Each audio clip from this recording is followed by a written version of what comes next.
Hello friends, welcome to my creative zone. Friends, मैंने अपनी last video में बात की थी क्रॉटन प्लांट की केयर टिप्स की। इस वीडियो में मैं बात करूंगी कि आप अपने क्रॉटन के प्लांट की शेप को किस तरीके से अच्छे से मेंटेन कर सकते हैं और कैसे आप इसे ज़्यादा से ज़्यादा बुशी बना सकते हैं। इसके साथ ही आप इसे कैसे मल्टीप्लाई कर सकते हैं, मीन्स इसको कटिंग के थ्रू आप किस तरीके से प्रोपगेट कर सकते हैं। तो चलिए शुरू करते हैं। क्रॉटन के प्लांट की शेप को मेंटेन करने के लिए और इसको बुशी बनाने के लिए जो सबसे इम्पॉर्टेंट फैक्टर है वो है प्रूनिंग। अब प्रूनिंग दो टाइप की होती है, एक सॉफ्ट प्रूनिंग और एक हार्ड प्रूनिंग। सॉफ्ट प्रूनिंग उसे कहते हैं जब हम किसी भी प्लांट की स्टेम में ऊपर की 2-3 लीव्स को हटा देते हैं। जैसे इस टाइप से करके दिखाती हूँ मैं आपको। ये इस तरीके से जब मैंने 2 लीव्स ही ऊपर की हटा दी हैं तो ये वाला जो पोर्शन है यहाँ से अब जब भी डेवलप होंगी 2-3 स्टेम्स यहाँ से डेवलप होंगी और मेरा प्लांट ये पहले से ज़्यादा बुशी बन जाएगा। हार्ड प्रूनिंग जब आप किसी मोटी स्टेम को नीचे से कट कर देते हैं तो उसे हार्ड प्रूनिंग करते हैं।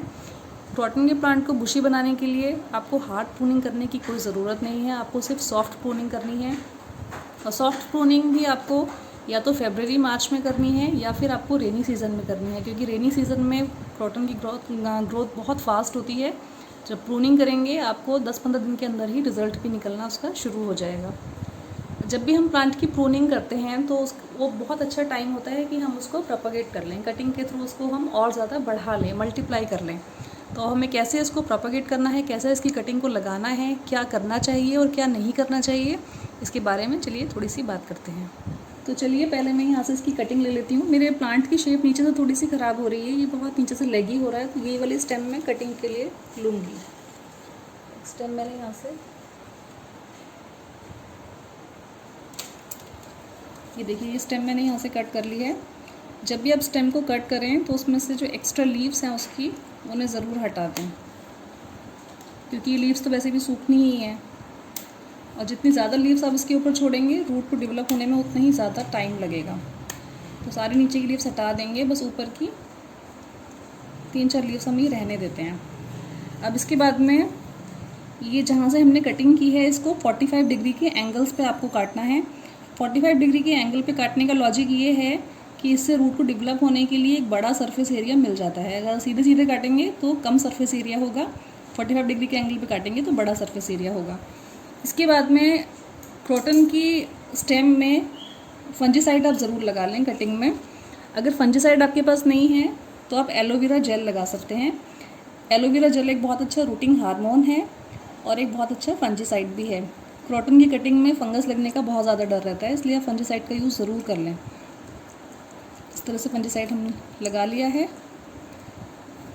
अब मैंने ये पॉट लिया हुआ है, इस पॉट में मैंने सैंडी सॉइल ली है जिसको मैंने अच्छे से वेट कर रखा है।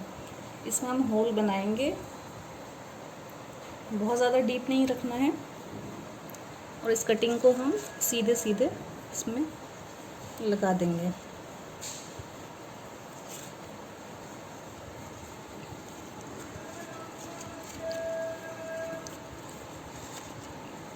फ्रेंड्स, जब भी आप कटिंग लें तो कम से कम 4-5 इंच लंबी कटिंग लें। हालांकि क्रॉटन की छोटी से छोटी कटिंग भी डेवलप हो जाती है, लेकिन अगर आप 4-5 इंच लंबी कटिंग लेते हैं तो उसका सक्सेस रेट 100% जाएगा। अब ये कटिंग लगने के बाद में हमें क्या ध्यान देना है? कटिंग लगने के बाद में इस पॉट को हमें बिल्कुल भी डायरेक्ट सन में नहीं रखना है। इसको हमें सिर्फ शेडी एरिया में रखना है, जहाँ पर इसे ब्राइट लाइट तो मिलती रहे लेकिन डायरेक्ट सन इसके ऊपर ना पड़े। डायरेक्ट सन में रखेंगे तो ये कटिंग सूख जाएगी रूट डेवलप्ड होने से पहले। दूसरा पॉइंट जो हमें ध्यान रखना है वो ये है कि हमारी सॉइल सैंडी होनी चाहिए और उसमें नीचे ड्रेनेज होल ज़रूर होना चाहिए हमारे पॉट में। इसमें वाटर लॉगिंग बिल्कुल नहीं होना चाहिए, अदरवाइज़ रूट डेवलप नहीं हो पाएगी। ड्रेनेज होल हमें चेक करते रहना है, बराबर उसमें से पानी निकलता रहे, लेकिन हमारी सॉइल में हमेशा मॉइस्चर मेंटेन रहे, मतलब उसको हमें बिल्कुल भी सूखा नहीं छोड़ना है। और सबसे लास्ट और इम्पॉर्टेंट बात ये है कि रूट डेवलप होने से पहले, अब हमें कैसे पता चलेगा कि रूट डेवलप हुई या नहीं हुई? जब तक ऊपर से यहाँ से कोई नई लीफ निकल के ना आए तब तक इसका मतलब ये है कि हमारी रूट पूरी तरीके से डेवलप नहीं हुई है। तो रूट डेवलप होने से पहले हमें किसी भी तरह का कोई भी कंपोस्ट, चाहे लिक्विड हो, सॉलिड हो, ऑर्गेनिक हो या केमिकल हो, किसी भी तरह का कोई कंपोस्ट हमें अपने पॉट में नहीं डालना है। इन बातों का ध्यान रखते हुए अगर आप कटिंग लगाएंगे तो 100% गारंटी के साथ मैं ये कह रही हूँ कि आपकी कटिंग में रूट ज़रूर डेवलप होगी। मैंने 2 मंथ्स पहले 2 कटिंग लगाई थी इसी मदर प्लांट में से कट करके, जिनमें से अब न्यू लीव्स निकलने शुरू हो गए हैं। मैं उनका अपडेट भी आपके संग अभी शेयर करती हूँ।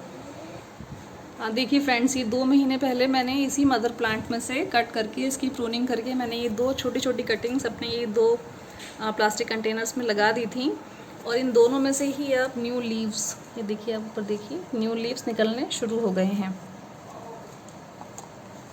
ये देखिए इसमें से भी आ गया है और इसमें से भी ये देखिए 2 न्यू लीव्स निकल गए हैं। इसका मतलब ये है कि इन दोनों में ही रूट डेवलप हो गई है।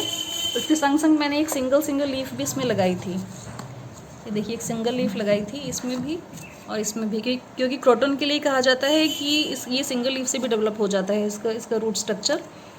अब मैं निकाल के आपको दिखाऊंगी कि किस तरीके से इसकी रूट डेवलप हुई है। तो चलिए देखते हैं इसका हम रूट स्ट्रक्चर देखते हैं कि किस तरीके से इसकी रूट्स डेवलप हुई हैं। इसके बाद में मैं इसे ट्रांसप्लांट कर लूँगी। पहले इसकी सॉइल को मुझे थोड़ा सा लूज़ करना होगा।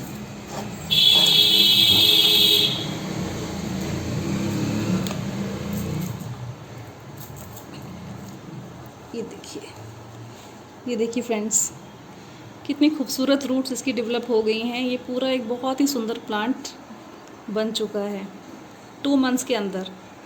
अभी रेनी सीज़न में लगाई थी मैंने जून के लास्ट वीक में, और रेनी सीज़न में इसका सक्सेस रेट 100% रहता है।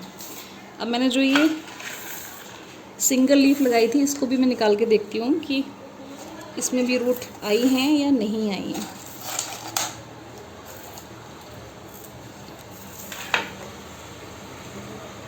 ये देखिए फ्रेंड्स, ये सिंगल लीफ में भी कितनी खूबसूरत रूट्स आ गई हैं। इस लीफ में कोई स्टेम नहीं थी, ये बिल्कुल एक सिंगल लीफ थी। देखिए इसमें भी क्रॉटन की कितनी सुंदर रूट्स निकल के आ गई हैं। मतलब आप सिंगल लीफ से भी क्रॉटन को डेवलप कर सकते हैं, इसकी रूट को डेवलप कर सकते हैं और एक नया प्लांट बना सकते हैं। अगर आपको मेरा ये वीडियो अच्छा लगा हो तो इसको लाइक, शेयर और सब्सक्राइब करिए मेरे चैनल को।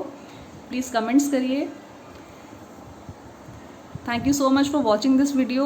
Enjoy gardening. Bye bye.